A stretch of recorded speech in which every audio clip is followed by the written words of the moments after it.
Okay, perfect, perfect. All right, so what's up, everybody, man? Man, happy Thursday. I'm Coach DP, um, Devrinn Paul, actually, but everybody calls me Coach DP. Myself and my wife were actually the founders of this group. So we started this group to help coaches to be able to connect in women's basketball. We realized that because of COVID and other things that have happened, it's very difficult for all of us to be able to connect on one platform. So we want to make sure that everybody understands, this is not a platform for us just to be throwing stuff up there. We're throwing things up to help people. We're putting videos up that's going to help us become better coaches and overall become better people. So I want to share something with you today because I'm always looking to improve and I'm always looking to help other people. So I want to share something with you today. And I want to break down 5 things, right? I want to break down 5 things that help student athletes. And you can take this back to your team. You can explain to them. You could walk them through these 5 steps, but I want to share them with you to give you some stuff to dwell on the positives, right? Because I know that, with the negativity going on in the world, with the racism that's going on, with all of the things that have been put out there in our society, I want to dwell on the things that we can control, right? I want to control the controllables, baby. I love to control the controllables. And I don't think that we talk about that enough as coaches, as individuals, as leaders, right? And for anybody that doesn't know, my name is Devrinn Paul. I've been coaching since the age of 17 years old. I started my coaching career at Kentucky State University, worked my way up the ladder, eventually became an assistant coach at Marshall University. I've learned from some great coaches. I coached at the University of Louisville with Jeff Walls and that staff. Michelle Clark-Hurd is one of my close mentors. Of course, Jeff is one of my mentors. You name it. Beth Ann Ord actually introduced me to my wife. I'm just really engulfed in women's basketball. So that's one thing that I love and that's very true to me is being involved in the sport. So I love coaching, guys. So in the midst of that, I want to give you some tips that you could take back to your team. And even if you want me to share this with your team, that's actually what I do. I work with teams, organizations, and individuals to help them to increase their performance on and off the court, right? So if this is something that touches you and you feel like this is a message that they need to hear, I'm definitely down. All you got to do is send me a message and I will definitely come talk to you about that. But I'm going to share my screen with you and I'm going to walk you through these 5 things, right? I'm going to walk you through these 5 things that help us to not only just be surviving, because I'm tired of surviving. I am going to thrive. I will thrive. I want you to say it with me. I want you to say it with me because it brings a totally different type of energy when you say it. I will thrive. I'm not going to survive. I'm going to thrive. All right. Okay. So in the midst of thriving, you're going to hit adversity. Things are going to happen to you, right? And this is what I tell all the student athletes that I work with. You are going to eventually get to a point to where you are going to want to get better and you're going to put the work in. But then adversity is going to hit. That may look like COVID, right? That may look like your coach not putting you in the game. That may look like as a coach, you losing games that you feel like you should be winning, right? That's adversity. We all hit adversity, but I'm gonna give you 5 steps to get you through this adversity and not just get you through, but you can thrive as you're going through the adversity. So the first thing that I wanna break down to you, or the first step that we're talking about is changing your perspective, baby. Changing your perspective. And I told you at the beginning of this session that I choose to focus on the controllables, right? And not only that, I use my perspective to drive my results, right? The perspective is used as you have to be in a difficult situation to understand that you got to be able to focus on the things that you can control, that you got to have a growth mindset. I read the book Mindset by Carol Dweck when I was an assistant coach at Marshall University, and it helped me to focus on the process, guys. Focus on the process, not the results, not the results. So instead of talking about wins and losses, I was talking about what are we going to focus on to get better? That was my perspective. That was my mindset. That's what I was focused on. I was focused on, what do we need to focus on in order to get better so we can actually start to win more games and start to thrive. But the focus wasn't just winning games, right? This is how you're going to view the problems in your life. You may look at the problems in your life and you may start dwelling on those things. You may get down, you may look outside and say, man, listen, man, when is this COVID stuff going to be over, right? And you're viewing that as a problem. But I've learned I don't have problems, guys. I got opportunities to grow. Everything that I run into is an opportunity for me to become a better person. Guys, I'm not telling you things that I just read in books. I'm telling you from personal experience. I started my coaching career as a student manager, cleaning the floors and washing the backboards. If I would have got caught up in just that one thing, I would have looked at myself as just somebody to just come around and just kind of help out. But I viewed it as, you know what? I get an opportunity to help these student athletes take their game to the next level. And I crushed that situation. That led to me actually becoming a video coordinator or a graduate assistant first at the University of Louisville. But I never would have got that opportunity as a GA if I didn't go into the manager role with the mindset of, I am going to view this as something that can help me become a better person, y'all. So look at your problems and ask yourself, how is this going to help me to level up? Right? What are you learning from losing games? Instead of focusing on the loss, maybe you need to go back into your playbook, look at some stuff that you might be overlooking and bring those things back to the forefront, right? Sometimes we get caught up in wins and losses, but it's really about the process, guys. Any great coach that you know about is focused on the process. Focus on the process. They said that John Wooden never talked about wins and losses. Only thing that he talked about was the process of becoming better. I mean, it don't take nobody else to say that. I mean, John Wooden's one of the best that ever did it. So if he's saying that, then it got some truth to it, guys. It got some truth to it. So focus on that. Change your perspective. And the second thing, I told you I'm gonna walk you through 5 steps. 5 steps that I share with all of my personal clients, all of the student athletes that we work with. The second step is getting small wins, right? Now, this is really a huge part of my life, right? Because I learned that if I woke up earlier and I got to work before everybody else, I could get more things done. Seems very simple, right? Seems very simple. But as I started to wake up early, I also started to realize I need to invest in myself. So I developed a mastery thinking routine where I wake up early about 5 o'clock in the morning and I start to put together things for myself to get better. I meditate in the morning. I pray in the morning. I read my Bible in the morning. I work out in the morning. I kiss my wife first. I don't look at my phone first. I'm not checking no emails early in the morning. I roll over, I kiss my wife and I tell her, I love you, babe. I love you. That's a small win in my life, guys. Those small wins actually pile up and they build personal momentum. Now, we are all coaches. We are all coaches in this group, guys. Whenever you get momentum in the game, usually you come out on top. You come out on top. Let's just keep it 100. Like, you usually come out on top. If you get that momentum at the right time with the right players, it's going to help you to win the game. If not, it's going to put you in a position where you can win the game. So why don't we do that in our personal life? We have to build our own personal momentum. And getting these small wins in the morning by doing a mastery thinking routine will help you to get these small wins. And if you're sitting there asking yourself, man, I don't even know where to start at, coach. I don't even know what I really do in the morning. I got so much stuff going on. Life just coming at me from all angles. I'm going to stop you right now and I'm going to tell you, invest in yourself more than you invest in your job. Yeah, I said it. Yeah, I said it. Invest in yourself more than you invest in your job. When you get off work, go work on yourself.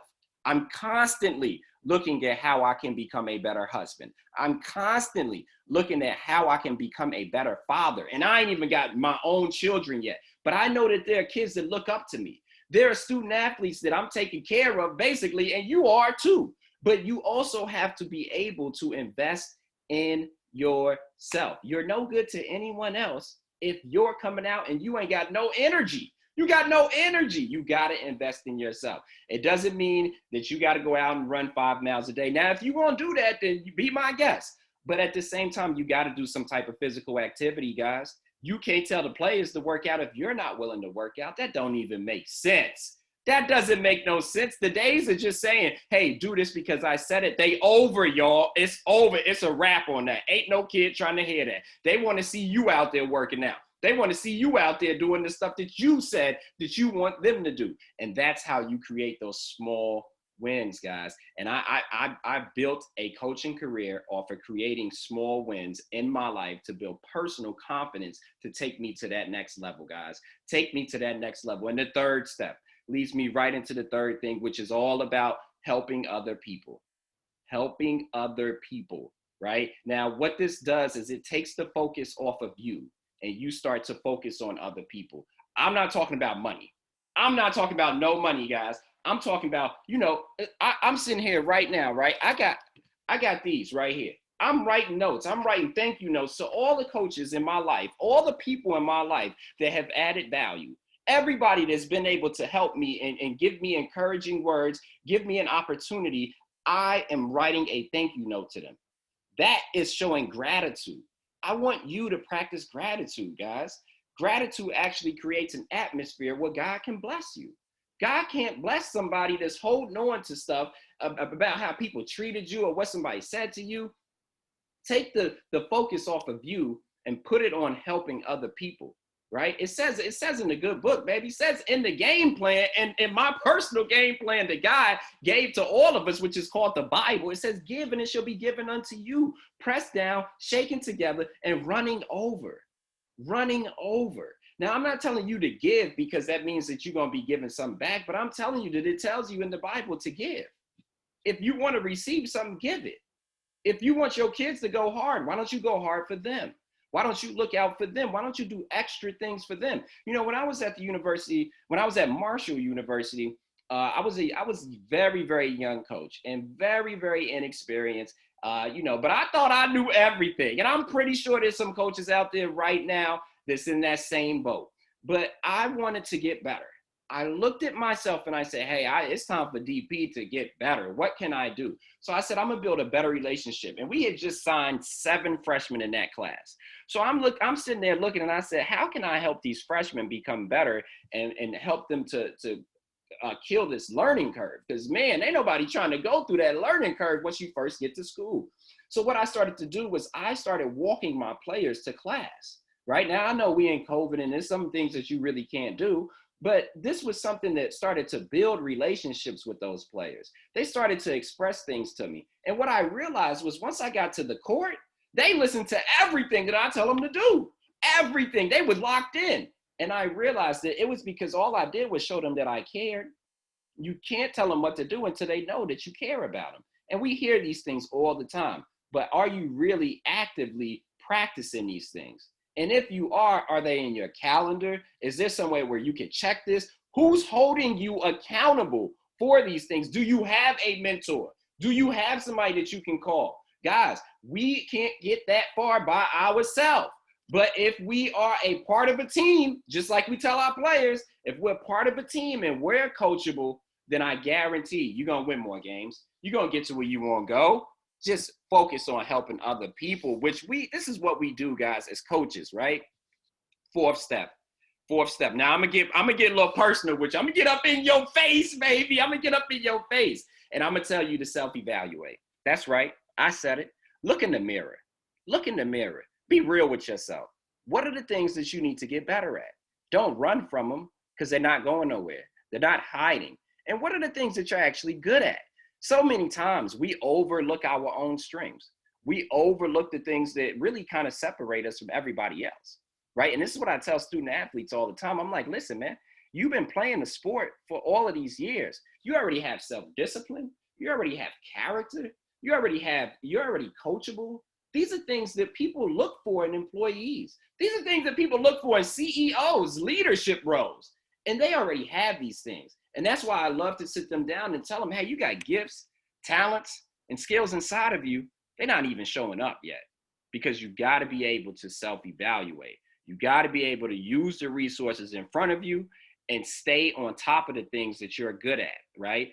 And one way that I actually work on my self-evaluation, because I'm huge about personal development, guys. If you can't tell, this is a real part of my life. I use a personal assessment, right? And with all of my personal clients, they take this assessment, and the assessment is broken down into 4 main animals. The first animal is the lion. This is the person that's driven by results. If you want to take the assessment, respond to this. I'll shoot you a link. You can take it for free. I ain't gonna charge you. You can take the assessment. We could do a call. We could sit down and talk about it. All of that. I'll drop the link in the chat. Don't worry about it, guys. Hit me up. This is what I'm here for. I'm here to help you guys, right? So self-evaluation from this assessment. The first animal is the lion. This is the person that's driven by results, really looking for the outcome, a very faster pace. The second person is the flamingo.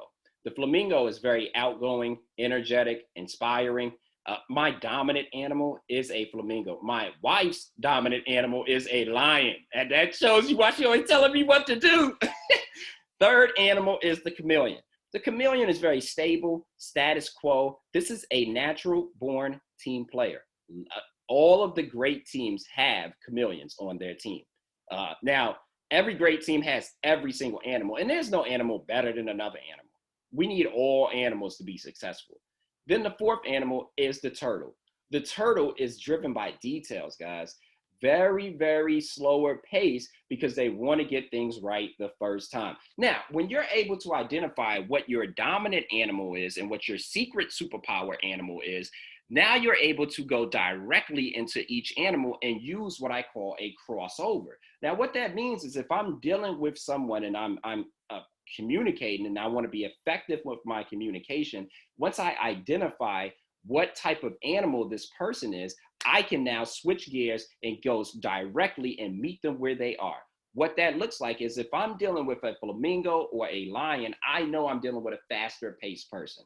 I'm not going to keep them on the phone for a long period of time because they're going to lose interest. They're going to be checked out of the conversation by the time I get to the second point, right? So I'm going to get straight to the point. I'm going to give them what they need, and I'm going to give them next action steps, right? That is how you can break down how to coach somebody directly where they are. It's time for us to stop putting our expectations on other people and for us to accept them for who they are and help them to reach their goals. That's what coaching is all about, guys. And I know you guys already know this stuff, but we got to keep on digging. We got to keep on getting better. We got to keep on pushing. We got to keep on changing our mindset, right? And then the fifth step, my last step for you guys, is get to work. I'm going to say it again because somebody might have missed it. Get to work. I'm talking about we have to stop talking. We have to start getting into action. We got to start doing the things that we said that we were going to do. If you said that you were going to be in shape this year, it's time to start running. It's time to start eating better. It's time to put down those chips. I'm talking to myself, y'all. I'm talking to myself. I know I'm not the only one. Hey, you get that COVID eating sometime and you just start eating random stuff.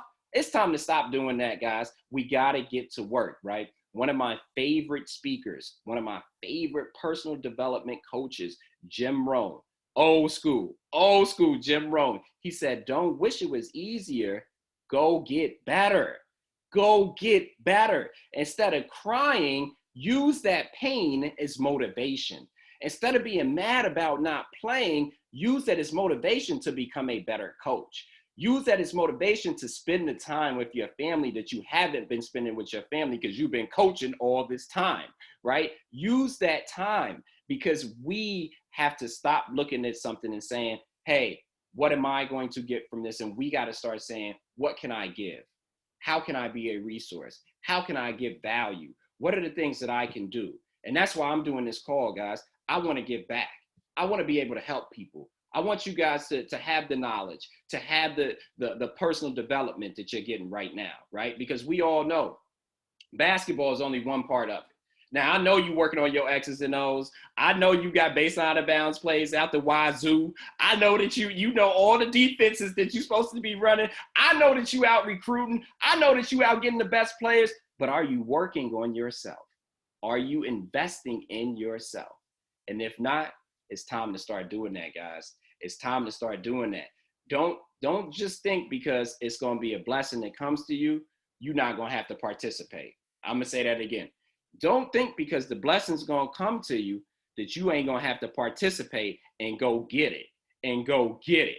Sometimes it's not about the team, guys. Sometimes it's about us becoming better people. I noticed in my own coaching career, when I started to become a better person, my team started to get better. My coaching staff started to have more value. When I started to focus on the things that I can control, I started to become a better person. I started to become a better husband.